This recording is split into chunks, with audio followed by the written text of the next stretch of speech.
Halo Rebahaners, dimanapun kalian berada, bagaimana kabarnya? Mumpung lagi rame hacker, maka kali ini saya akan memanfaatkan situasi tersebut untuk meraih cuan dengan cara merangkum salah satu film hacker terbaik berjudul Who Am I tahun 2014. Dan tanpa banyak bersunda gurau di awal, langsung saja pasang handsfree, simetriskan posisi rebahan, kencangkan celana dalam, selamat menonton dan cekicrot. Ich war unsichtbar geblieben. Ein Niemand. Berlatar di Jerman, kisah akan berfokus pada seorang pemuda yang sejak kecil sering tidak dianggap oleh semua orang dan lingkungannya. Dia bernama Benjamin, tinggal berdua bersama sang nenek setelah ayahnya meninggalkan dia waktu kecil dan ibunya yang bunuh diri tepat saat Benjamin berusia 8 tahun. Meine Mutter hat sich, als ich 8 war, das Leben genommen. Tersisihkan dari lingkungan sosial membuat Benjamin menghabiskan banyak waktunya di depan layar komputer, dan tepat pada usia 14 tahun dirinya mulai mempelajari bahasa pemrograman hingga mampu meretas sistem untuk pertama kalinya, yang membuat Benjamin merasa telah menguasai sesuatu. Ich lernte Programmiersprachen, knackte meine ersten Systeme. Dengan nama akun atau panggilan Who Am I, Benjamin mungkin bukan siapa-siapa di dunia nyata, tetapi di dunia maya, lebih tepatnya di dark web dan kalangan para hacker, Benjamin merasa menjadi seseorang yang penting dan dianggap, yang di situ dia memiliki seorang idola yang dianggapnya sebagai pahlawan sejati karena bisa meretas sistem apapun di dunia ini. Dia bernama MRX. Er nannte sich MRX. Er war aus dem Nichts gekommen. Ich verbrachte Tage und Nächte am Rechner. Tak hanya membuat pemerintah negeri WKW kalian kalang kabut, MRX juga dengan baik hati membuatkan sebuah program untuk semua hacker bisa mendapatkan Ritalin secara gratis. Ritalin itu adalah sejenis obat stimulan sistem syaraf yang intinya supaya para hacker bisa mengkonsumsi agar bisa tetap terjaga lama di depan layar komputer, ya semacam doping lah gitu ya mungkin ya. Dan MRX memiliki 3 aturan penting dalam dunianya. Pertama, tidak ada sistem yang aman. Kedua, incarlah sesuatu yang mustahil. Dan ketiga, bersenang-senanglah di dunia maya dan di dunia nyata. No system is safe. Second, aim for the impossible. Er war der Superheld unter den Hackern. Ich wollte so sein wie er. Sedikit mundur dari pembahasan utama, saya tidak bermaksud untuk merendahkan beberapa smart people yang mungkin sudah tahu tentang hacker dan tidak asing ketika mendengar kata hacker. Tapi untuk orang awam yang mohon maaf tidak terbiasa dengan komputer dan dunia digital, mungkin masih bingung dengan apa itu hacker, siapa dia, apa tujuannya, dan kemana arah hidupnya. Atau mungkin ada yang menganggap hacker itu sejenis makanan, umbi-umbian, atau hewan melata. Kan bisa saja karena tidak tahu. In Wirklichkeit hatte ich bereits eine Superkraft. Ich war unsichtbar. In der echten Welt war ich eine Null unter Einsen, ein Außenseiter, ein Verlierer. Dilansir dari yulitimes.com, hacker adalah seseorang yang mampu menerobos sistem keamanan komputer atau jaringan komputer berbekalkan skill pemrograman yang mumpuni. Tujuannya pun bermacam-macam, mulai dari mengetes sistem keamanan hingga melakukan tindak kriminal dan pastinya merugikan pihak-pihak tertentu yang menjadi targetnya.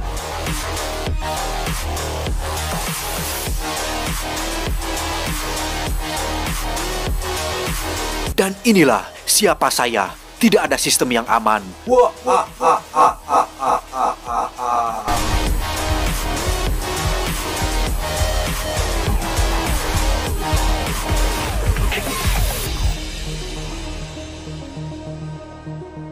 Kembali ke dunia nyata, Benjamin faktanya hanya seorang pengantar pizza yang masih bukan siapa-siapa dan tidak dianggap oleh siapapun. Sampai suatu ketika dia melihat seorang gadis bernama Mary, ini parasnya, yang rupanya teman sekolahnya waktu SMP dan sempat naksir, tapi belum pernah atau tidak sempat diungkapkan.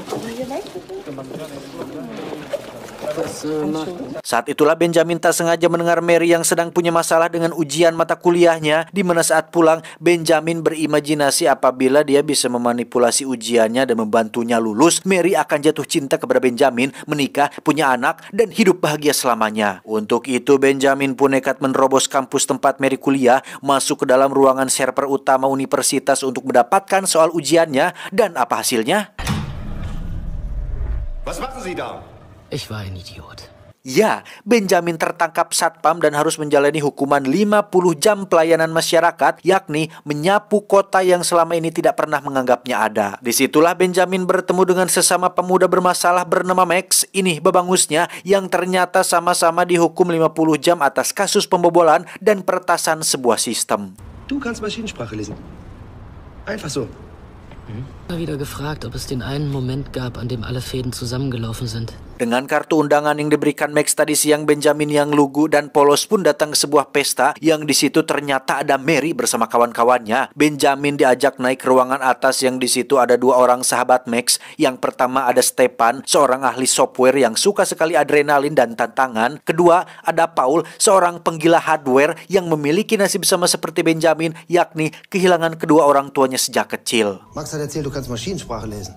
Maschinensprache, das kann jeder behaupten. Max pun meminta Benjamin untuk menunjukkan kebisaannya di mana dia mampu mematikan listrik di komplek ini hanya dengan menggunakan laptop Apple saja dan menyalakannya kembali dengan sangat-sangat mudah. Saat polisi muncul, Benjamin dan kawan-kawan pun segera kabur dari rumah ini yang di situ mereka membuat pengalihan perhatian dengan menjadikan teman Mary sebagai kambing hitamnya dan mengajak Mary untuk lari bersama mereka semua hingga akhirnya Benjamin bisa mengobrol berdua dengan gadis yang sempat ditaksirnya dahulu.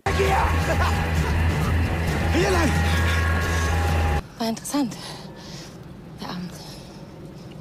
Timbul masalah ketika penyakit Alzheimer neneknya semakin hari semakin bertambah parah, di mana dokter menyarankan Benjamin supaya mempercayakan neneknya supaya dirawat di klinik, sehingga Benjamin harus menerima fakta bahwa dirinya benar-benar harus hidup sendirian tanpa satupun anggota keluarga. Radierte jeden Tag ein unsichtbares Radiergummi an ihren Konturen. Und bei uns ist sie wirklich in guten Händen.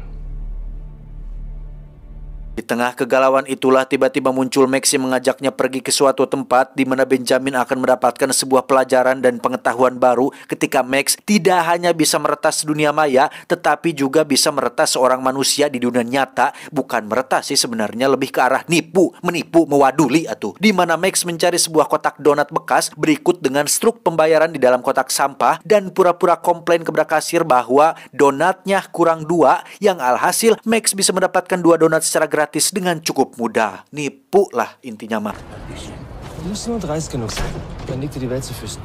Benjamin pun diajak ke sebuah parkiran yang di situ sudah ada Stefan dan Paul yang menunggu. Mereka ternyata berencana untuk meminjam mobil milik orang lain dan pergi ke sebuah gedung tempat diadakannya acara pertemuan sebuah partai politik yang hanya dengan bermodalkan kartu identitas yang diprint dengan kertas HVS biasa dan foto yang diedit menggunakan Adobe Photoshop. Stefan bisa dengan begitu mudahnya diizinkan masuk ke dalam mengajak Benjamin bersamanya.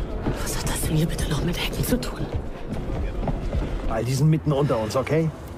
Wir haben sie als Kind doch was in die Creme Brûlée gepackt. Meski awalnya menolak dan tak tahu apa yang harus dilakukan, Benjamin akhirnya paham dengan tugasnya, yaitu untuk meretas laptop yang ada di atas mimbar, sementara Stefan sedang memasang kamera untuk mengabadikan momen tersebut, di mana tujuan utama dari aksi ini ternyata adalah untuk membuktikan bahwa Max dan kawan-kawan mampu dan sanggup untuk melakukan sesuatu yang mustahil, seperti aturan yang sering disebutkan oleh hacker idola mereka berdua, yakni MRX. So, ja, Arschlöcher. Zeit für ein bisschen Blasphemie.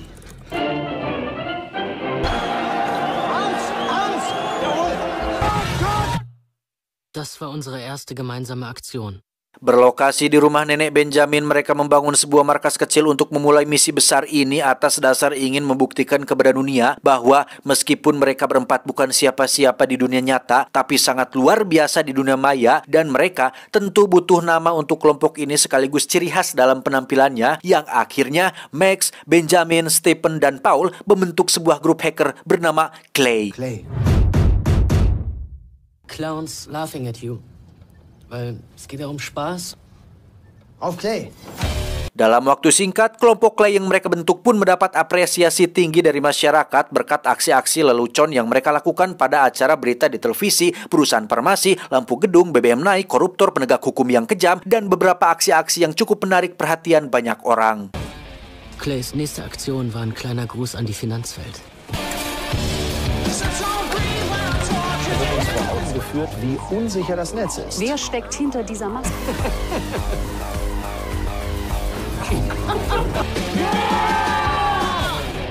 Dan betapa kesalnya Max ketika aksi-aksi keren yang mereka lakukan ternyata tidak cukup populer di kalangan para hacker. Bahkan MRX tidak tahu siapa itu kelompok Clay dan apa itu Clay, seolah mereka tidak ada apa-apanya. Scheiß Versager! Wir sind Scheiß Versager! Sementara itu kita beralih dulu ke pihak penegak hukum di mana kita akan diperkenalkan dengan seorang penyelidik senior dari Europol atau Badan Khusus Kriminalitas Uni Eropa bernama Hanne. Ini parasnya yang diutus untuk menyelidiki tentang kasus pembobolan bank Sentral Eropa oleh sekelompok hacker yang menamai dirinya sebagai Prince. Wir gehen davon aus, dass es die gleichen Hacker sind. Das Geschäft wird von der Russian Cybermafia kontrolliert. Nach neuestem Ermittlungsstand scheint mindestens... Sie nennen sich Friends. Wir sprechen hier von organisiertem Verbrechen. Kembali ke Max dan kawan-kawan yang sedang menggunakan hardware ciptaan Paul untuk memenangkan sebuah undian berhadiah di mana mereka memanipulasi jaringan telepon supaya hanya merekalah yang bisa menghubungi pihak panitia yang akhirnya berhasil memenangkan sebuah hadiah berupa mobil Porsche yang sangat mahal sekali.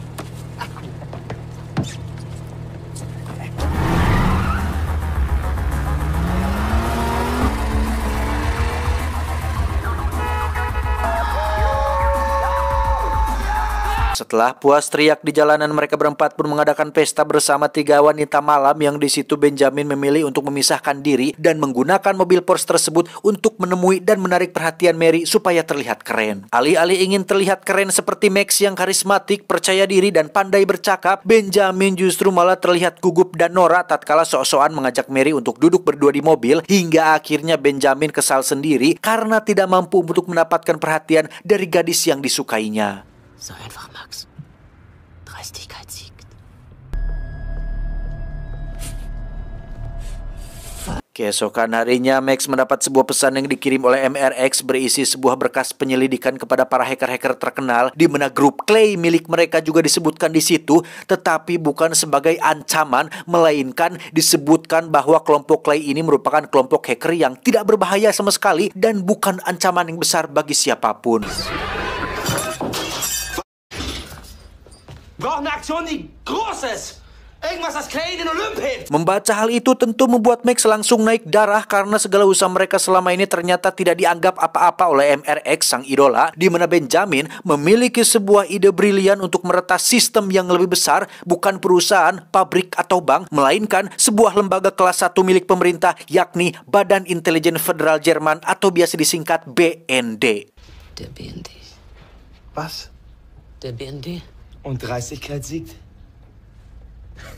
Tak ingin buang waktu, Benjamin dan kawan-kawan pun menyamar sebagai petugas kebersihan yang diam-diam masuk ke dalam pabrik pengolahan limbah kertas, di mana sebagian besar limbah kertas yang ada di sini berasal dari gedung BND, yang setelah berhasil mendapatkan sebuah kertas bekas milik karyawan BND, mereka langsung pergi untuk melakukan apa yang dinamakan phishing alias memancing. Bermodalkan surat bekas, mereka bisa mengetahui nama akun email si karyawan, lantas dikirimlah foto kucing yang lucu beserta sebuah alamat website yang tinggal diklik, yang ketika umpannya sudah dimakan, Stephen bisa langsung memanipulasi si karyawan supaya mengirimkan 4 kartu ID untuk mereka bisa memiliki akses masuk ke dalam gedung BND tersebut. Es war das größte Einbrecher-Klischee aller Zeiten. Idioten. Bereit? Dan ya, menggunakan topeng badut ciri khas kelompok mereka yaitu Clay, mereka berempat pun melakukan tugasnya masing-masing seperti meretas kamera CCTV, lampu, dan kode akses pintu masuk. Sementara untuk Benjamin, dia bertugas memasuki ruangan server utama untuk meretas seluruh mesin printer di gedung ini supaya mencetak gambar kelompok mereka sebagai bukti bahwa di dunia ini tidak ada sistem yang aman.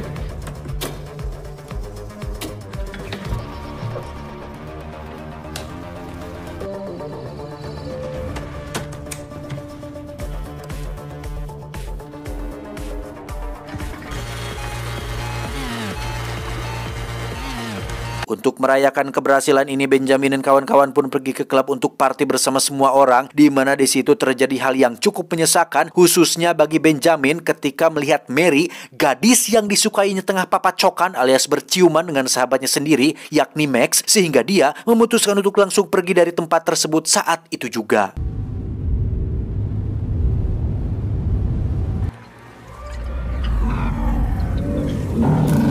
Alhasil, Max dan kawan-kawan pun menyusul Benjamin ke kontrakannya untuk membujuk dia kembali bersama mereka, yang karena saking kesal dan pengaruh minuman beralkohol, Max mengatakan bahwa Benjamin tidak bisa apa-apa tanpa bantuan mereka bertiga. Du bist nichts von uns! Ein Niemand! Max, es reicht. Mendengar perkataan itu tentu semakin membuat Benjamin lebih kecewa dan sakit hati dan nyeri hati. Bagaimana tidak, sehingga tanpa mereka bertiga ketahui, Benjamin rupanya diam-diam sudah mengambil data rahasia penting milik BND ketika aksi tadi, di mana Benjamin nekat memberikan data tersebut kepada MRX sebagai hadiah supaya bisa mendapatkan perhatian dan penghargaan dari para hacker dan sang idola sendiri. Keesokan paginya Benjamin benar-benar dibuat menohok tatkala tindakannya semalam ternyata sudah mengakibatkan seorang hacker tewas dibunuh, di mana hacker tersebut merupakan salah satu hacker yang dibayar oleh BND, ya semacam informan atau mata-mata yang bertugas untuk mencari informasi mengenai para hacker yang terlibat kriminalitas. Nah, data yang Benjamin berikan kepada MRX sudah pasti menyimpan banyak sekali informasi rahasia, termasuk identitas asli si hacker yang tewas ini, di mana MRX rupanya telah menjual data tersebut ke pihak mafia Rusia dan menyuruh mereka tersebut untuk melenyapkan si hacker tersebut supaya tidak ada lagi mata-mata di antara mereka semua. Wir haben gesagt, wir rühren nichts an, wir nehmen nichts mit. Unser Ziel war nur die Drucker. War uns alles klar. MRX hatte die Daten an die Russian Cybermafia.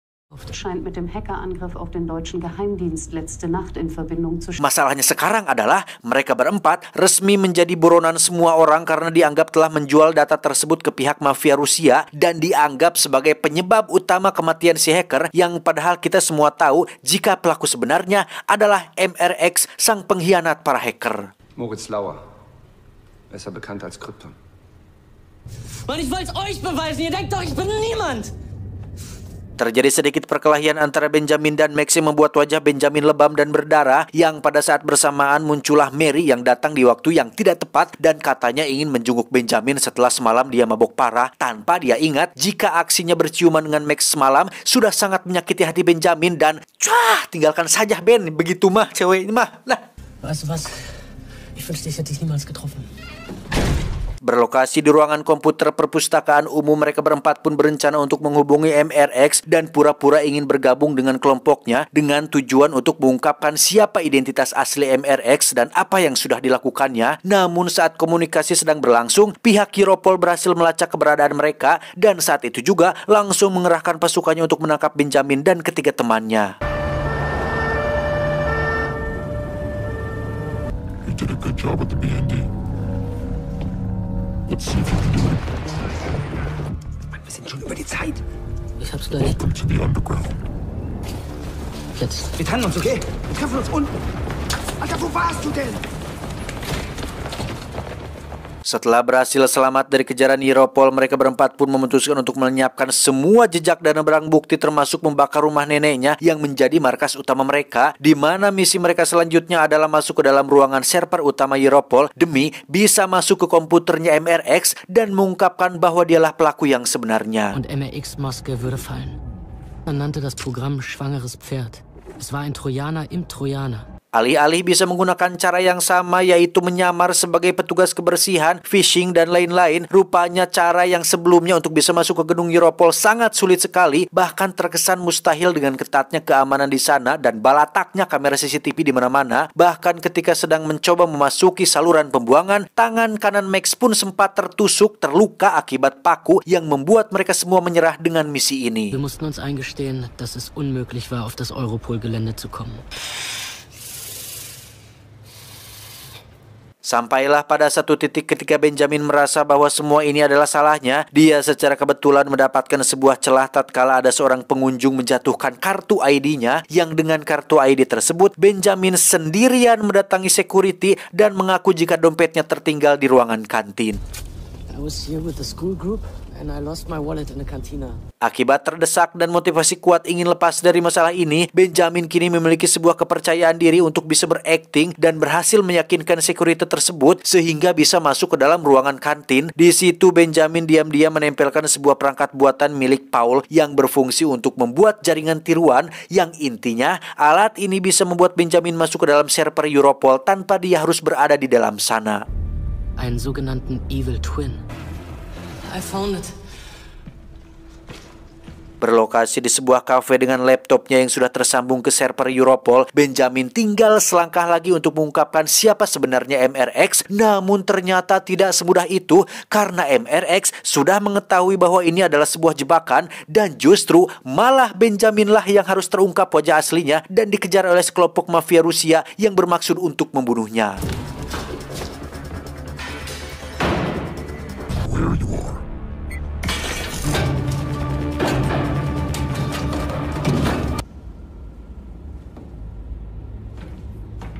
Setelah lolos dari mafia Rusia, Benjamin langsung dihadapkan pada fakta yang lebih menyakitkan ketika menemukan Max, Stepan, dan Paul tewas dibunuh di dalam apartemennya. Dan disinilah Benjamin sekarang tepat di hadapan Hanne, sang agen penyelidik, untuk meminta bantuan beliau supaya memberikannya perlindungan saksi agar tidak diburu dan dibunuh oleh para mafia Rusia. Balelol, monyong. Und du bist? Who am I? Was weißt du über Clay? Über ihre Verbindung zu den Friends? Pada awalnya Hanne tidak percaya jika Benjamin adalah sosok hacker bernama Who Am I. Namun ketika Benjamin menyebutkan nomor kartu BPJS milik Hanne, tanggal lahir, biodata, nomor antrian BLT, dan segala macam tetek bengek tentang hidup Hanne, barulah Hanne percaya jika Benjamin adalah hacker Who Am I yang sedang dicarinya. Dafür gebe ich Ihnen MRX. Die Friends, der hinter Kryptons Tod steckt. Wir wollten von der Nummer 1 der Fahndungsliste verschwinden. Setelah menceritakan semua kronologinya dari awal, Hanne akhirnya mulai merasa simpati kepada Benjamin dan setuju untuk membantunya mengungkapkan siapa MRX, di mana Benjamin dipersilakan untuk menggunakan komputer Europol dan diberikan kesempatan kedua untuk bisa mengungkapkan siapa sebenarnya sosok MRX ini. Berbeda dengan sebelumnya, menggunakan server Europol kali ini Benjamin bisa lebih leluasa melakukan apapun di dalam sana, di mana Benjamin menyamar sebagai MRX dan mengakui semua kebusukannya tepat di hadapan semua hacker, sehingga MRX yang asli pastinya akan geram dan terpancing emosi yang membuatnya masuk ke dalam jebakan Batman. It's not even MRX. Who you are? I'm MRX. Let me in. Who the f*** are you? Now I know who you are. Dan ya, akhirnya terungkaplah sudah siapa sebenarnya MRX, di mana Anda semua mungkin akan olohok ketika mengetahui jika hacker nomor 1 MRX ini tidak lebih dari hanya seorang pemuda yang masih berusia 19 tahun. Aduh, budak kene, bernama Sean Dunham yang tinggal di New York dan melakukan semuanya dari hanya sebuah laptop.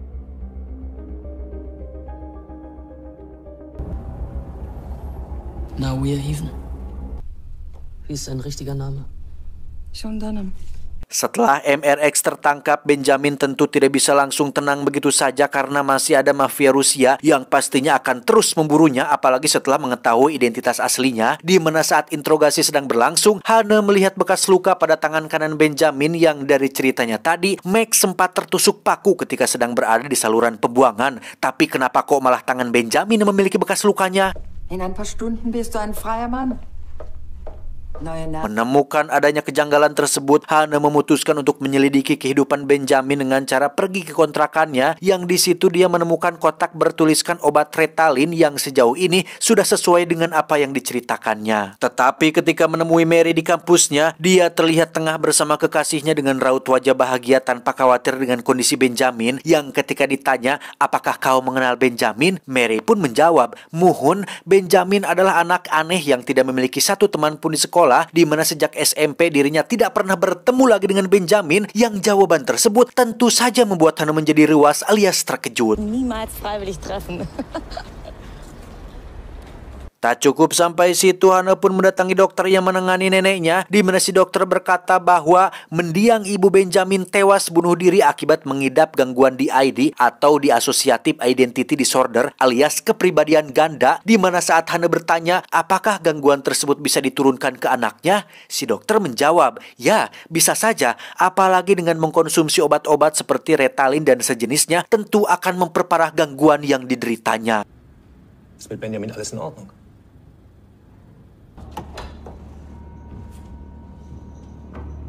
Dari situ Hana akhirnya mulai menemukan fakta sebenarnya di balik sosok Benjamin, di mana saat sudah kembali ke ruang interogasi, Hana pun dengan tegas mengatakan jika Benjamin mengidap kepribadian ganda, di mana Max, Paul, dan Stephen tidak lebih dari hanya sekedar alter ego atau kepribadian ganda yang ada di dalam pikirannya saja. Du hast sie in deiner Fantasie erschaffen. Du bist Stefan. Ole Togen, der ins Gefolge fand. Sie existieren nicht. Was? Muss groß werden. Alles, was Aufmerksamkeit gibt. Jede Aktion, das warst du. Saat itulah Benjamin langsung terlihat stres dengan apa yang sudah dialaminya, yang memang seseorang dengan gangguan kepribadian ganda tidak akan sadar jika ada kepribadian-kepribadian lain yang ada hidup atau menguasai tubuhnya tanpa disadarkan atau diingatkan oleh orang lain. Kesimpulannya, Benjamin tidak bisa mendapatkan perlindungan saksi akibat sakit alias memiliki gangguan kepribadian, yang memang program perlindungan saksi itu hanya diperuntukkan khusus untuk seseorang atau saksi yang sehat secara mental. Ich weiß nicht.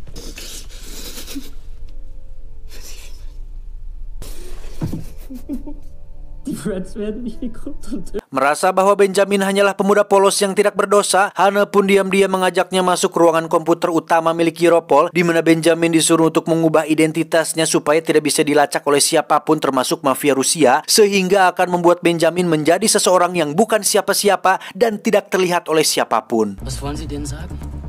Dass du auf dem Weg zum Rechtsabgau bist. Pass auf dich auf.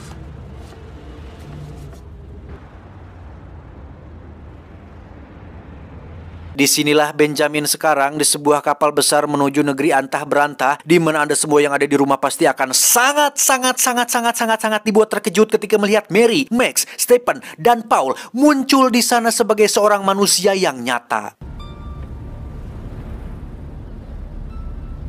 Faktanya, sebagian besar apa yang diceritakan Benjamin kepada Hana adalah sebuah karangan atau rekayasa semata untuk dirinya bisa mendapatkan simpati dari Hana, yang alhasil membuat dirinya diizinkan masuk ke ruangan komputer dan mengubah identitas dirinya selamanya. Europol wissen jetzt, wer du bist. Was für einen Namen hast du dir ausgesucht? Keine Namen. Semuanya berawal dari pas Benjamin dikejar oleh mafia Rusia, yang mana ketika sudah sampai di apartemen, Max dan kawan-kawan begitu kagum dengan Benjamin yang berniat untuk membereskan masalah ini sendirian, yang pada akhirnya mereka berempat dibantu Mary memutuskan untuk membuat sebuah rencana paling gila, yakni menipu Hana, sang agen Europol, untuk bisa membuat namanya bersih dan menghilang dari data sensus penduduk. Hinweise, das Ganze funktioniert nur, wenn sie wirklich von selbst drauf. Sind Personen mit psychischen Krankheiten. Tidak mudah memang menjalankan rencana ini. Benjamin harus mengalami sakit luar biasa ketika tangannya ditusuk paku untuk membuat bekas luka yang sama dengan Max, di mana bekas luka tersebut akan menjadi titik awal kecurigaan Hana terhadap Benjamin yang memiliki kepribadian ganda. Pada akhirnya, Hana mendapat apa yang dia inginkan, yaitu MRX dan kelompok hackernya bernama Friends, sementara Benjamin kini menjadi seseorang yang bukan siapa-siapa, tapi bisa membuat sesuatu yang luar biasa. Tamat, ending yang cukup meretaskan. Terlepas dari apa yang sedang ramai saat ini, film Who Am I ini benar-benar memiliki sebuah plot twist di dalam plot twist yang pastinya membuat kita semua bertejak kagum dengan apa yang Benjamin lakukan. Skill, kejeniusan, dan kerjasama tim yang mereka tampilkan benar-benar membuat sebuah rencana mustahil menjadi mungkin, walaupun hanya dalam film lah. Tapi alangkah baiknya kita selalu jujur terhadap segala sesuatu, jujur dengan apa yang kita lakukan, supaya tidak ada orang lain atau pihak lain yang merasa dirugikan. Sehingga pesan yang bisa kita ambil dari film ini adalah, barang siapa yang menipu, maka ia tidak termasuk golongan kami. Orang yang berbuat makar dan pengelabuan tepatnya di neraka. Saya John, mewakili direksi yang bertugas, mengucapkan terima kasih dan sampai jumpa di video selanjutnya. Adios. Korek kuping Ariana Grande. Culau. Kok jadi culau? Cuau. Udah ngerokok dulu, ini nggak jelas. Sehat-sehat buat kalian semua. Semangat terus.